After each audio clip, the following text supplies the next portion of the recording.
Oh.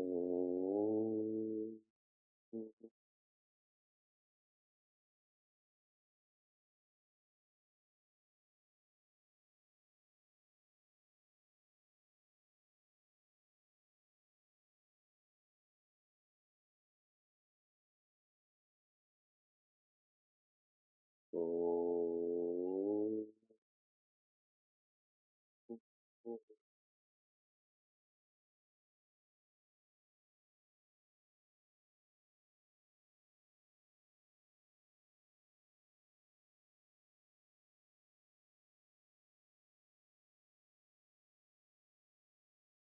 Oh.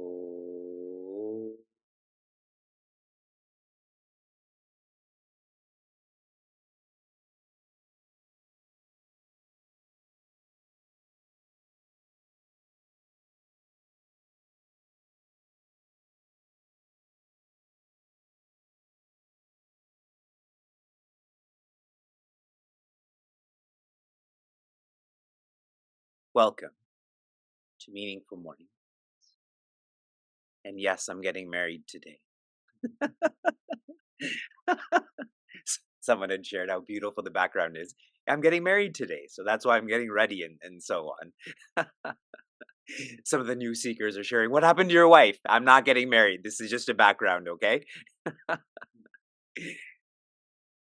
I was sharing with seekers that in January of 2008, when I began sharing what I had experienced in the ashram, that Puja Swami Tejamayananda had indirectly guided me to focus on working with younger people, especially based on the fact that I wasn't legally born in India, but rather legally born in Canada. So I was uniquely positioned to focus on those who were young. Keeping this in mind, as I read through your reflections on the most significant success of our community, it made me satisfied that I've been following through with my master's guidance. I'm reading 3 more reflections, shorter ones. Starting with Pooja from Cleveland. Creating generations of mindful, kind, confident youth who go out into the world carrying their culture and their samskaras with them. Rishi from Boston. Reaching young people.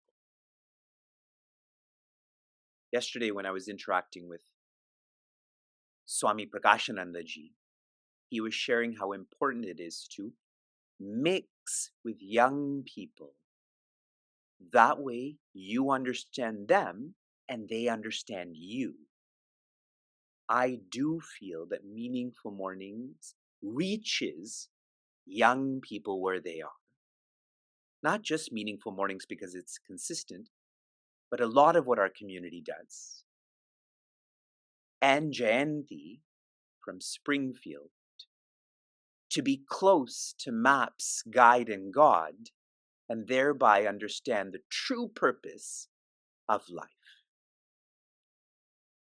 When I was growing up, I could never understand, and I still don't understand, more than 4 decades later, why in a place of worship I can't go and touch God.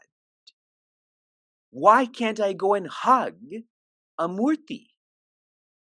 Why is there that separation? I already was born with this separation because of my ego. How come this is being recreated externally? Which is why at Chinmaya Dhara, Chinmaya Hanuman, Chinmaya Gayatri, all of the ashrams that I'm actively involved with, we do not facilitate that external separation. I encourage my children, go and hug Bhagavan Krishna. You're feeling me?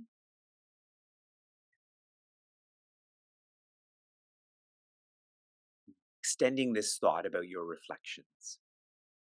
a couple of mornings ago when I was jogging here in Cleveland.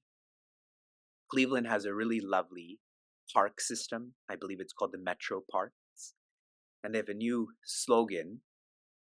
It is entitled, Your Time, Your Place. And I feel this community has the same slogan. This is your time. This is your space. As I continued my jog, I saw a sign for a construction company that said, paving it forward. The opposite of a park system, paving it forward. But for us, it's paving it forward in terms of our evolution. You see the hallucination I suffer from, how I can turn everything into a message about self-development. Our community is facilitated by 5 guides and 12 crew members.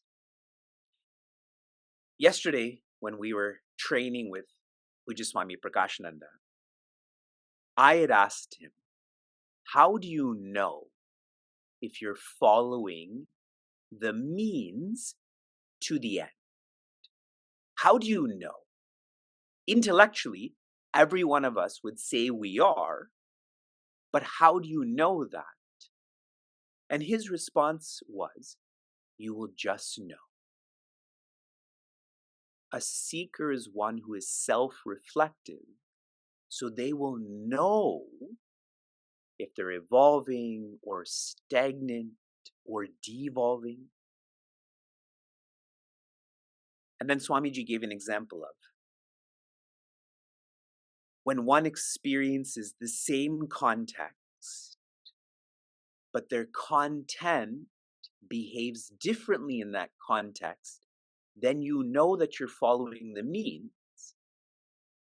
If I'm irritated by person A today, then tomorrow when I'm with that same person, but I'm not as irritated, I am growing. That means I am following the means.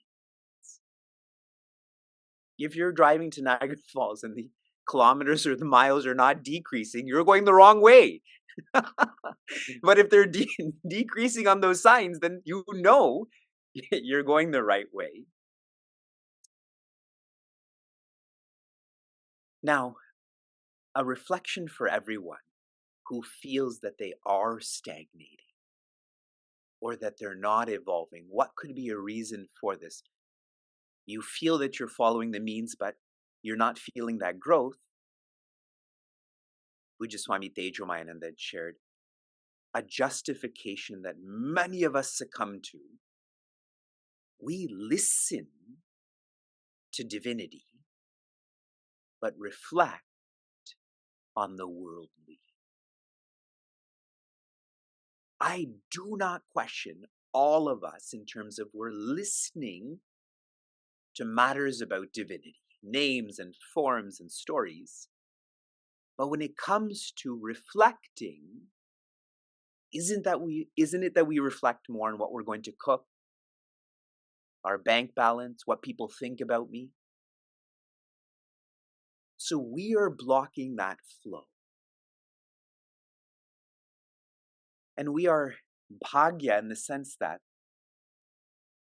our community is engaged in nitya shuddha. There are comprehensive opportunities to not just listen to divinity, but to reflect divinity too. And what does nitya shuddha lead to? Nitya buddha. You start to know more about purpose, presence. Then finally, nitya mukta.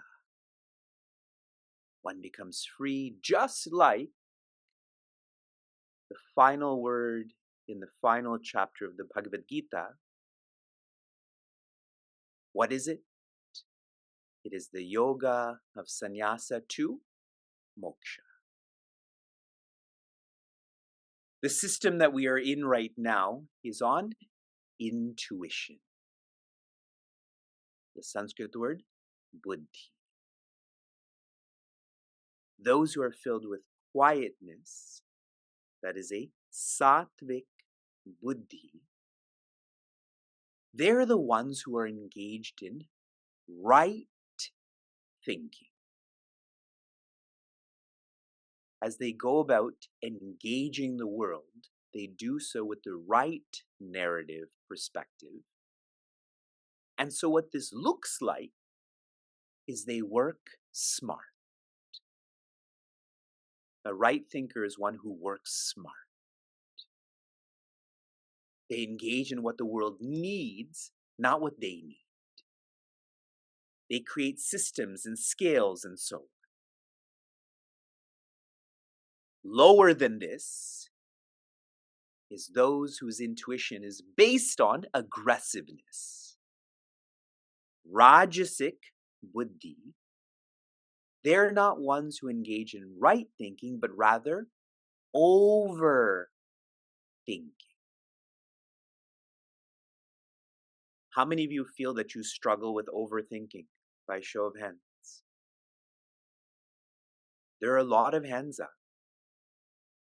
And I know you don't want to be described as Rajasic, but if Sri Krishna describes you as being Rajasic, don't reject that.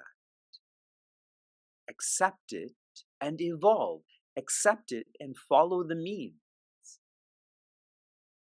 Please note, I'm sharing that Sri Krishna shared this, not Vivek. I would use much harsher terms. He is sharing this system. Those who overthink, they don't work smart, they only work hard. And that's why they tend to be tired, exhausted. They're already starting behind the ball, correct? Because they're overthinking. They're making themselves exhausted, so anything that comes out is even more exhausting. Workable, everyone. Now we get to the final facet of this system. For us, not optional. Quietness, that is our niyama, do. Aggressiveness, that is our yama, don't. Now, tamasic buddhi, that is an understanding or intuition filled with laziness, not optional. This is verse 32. Adharmam dharmam itiya manyate tamasavrita sarvarthan viparitamscha buddhi sa partha tamasi. Joy. Let me share a reflective point connecting to the previous two systems, then I'll read the translation. In the previous two systems, it was right thinking, overthinking. Now in this system, it is wrong thinking. Worse than overthinking is wrong thinking. In the previous references in the system, there was working smart. Less better than that is working hard. But the worst is not working. Those with the wrong thinking, they don't work. They're disorganized. They don't contribute to their family and so on. That's why filled with laziness. Okay? Now I'm reading the translation. That which, enveloped in darkness, sees adharma as dharma and all things perverted. That's a strong word. If that's too strong, another way to think about this is upside down. That intellect or understanding, O Partha, is tamasic or dull.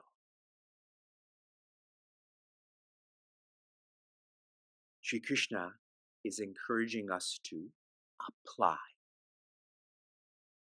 which is why he's putting out so many ladders for us to climb up. Right now we're on buddhi or intuition. The common word is understanding. How? Right thinking, overthinking, wrong thinking. Now, what's the next system that will start tomorrow? From buddhi to dhriti. From intuition to determination. From knowing to acting. That's why I've already prefaced, you work smart, you work hard, you don't work. Here is a final reflection. It's Sunday, I can take more time. You'll probably go back to bed in 4 minutes. In Srimad Bhagavatam, which originally was only 4 verses, here are the summaries of these 4 verses because it very much relates to this verse. The first teaching is, infinity is real. Now it's like the message comes down. It's like Bhagavan Narayana's registering atrophy. The second teaching is, illusion is unreal. Infinity is real, illusion is unreal. Here's the third. Creation is relative. And now I zoom into the fourth.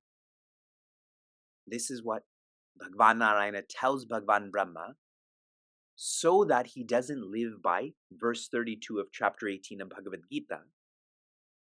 Extraction is release.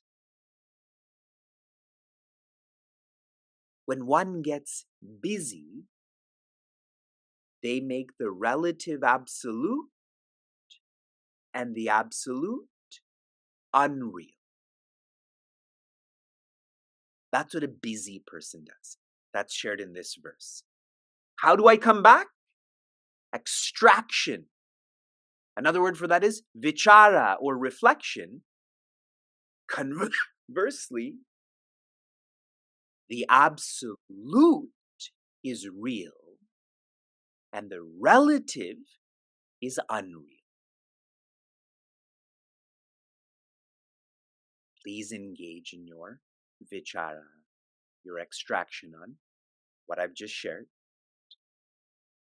And I'll review some more before we get into dhriti. From inspiration to application, your application was to implement Earth Weekend. Remember on Wednesday, I was sort of rushing because I had to go to the ashram to train our police officers. Do you remember me telling you that? So when I introduced myself, I said my legal name is Vivek, but people call me Acharya Vivek. Acharya means the one who leads themselves.